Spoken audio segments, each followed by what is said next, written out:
ndi n'akanyamuneza ntangere ko kubana namwe uyu munsi dukengurukira Imana ko Burundi bwacu iguma idufasha bukagira ibihe byiza n'abarundi bakaba baramaze kugira ingoga zo kubana mu mahoro no gukora kugira ngo igihugu gitere imbere.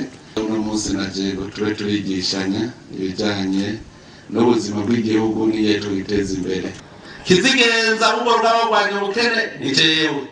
Mfise ibisongerezi, ndafise abashikiranganji, ndafise abadeje, ndafise abadirekiteri b'amashure, ndafise abarimu, ndafise abaganga, ndafise abagoronome, mfise bose. Ubu tugira turwane rero. Inteko mwazibonye n'abariya bose abantu kikuje. Tukagira intwazangabo. Abo rero bari mu burongozi bw'igihugu, abari mu bikorwa, abo bagomba n'abakozi ba leta, abakozi b'igihugu, abo nibo bakomanda. Mwari mu buri komanda, muganga umenye tutagiye ku rugamba. Nimwe rero muza murigisha mwegeregere, inteko zizobagumukana namwe. None twavuga ati dukomande canke taha abwira urugamba, twese tugira urunani tukemera tuti tugiye ku rugamba kandi tugereza kwimbura. Tugira urunani rero mutamubaza ikibazo muti none umutahe turawufise ko tugiye mu kurwanya ubukene bisaba ko ugira ibikoresho.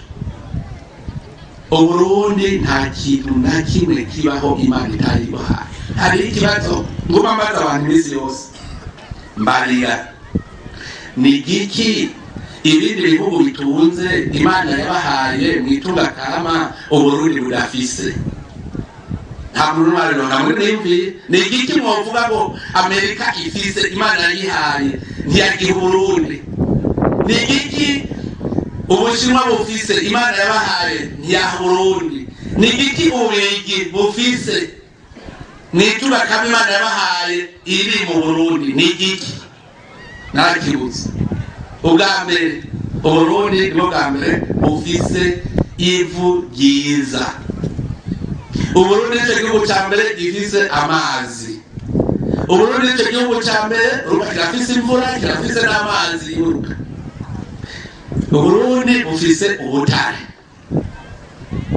Yabwire ntabwo hano no kuri imisozi umurondera unyene musanga hari ubutare. Aha nyene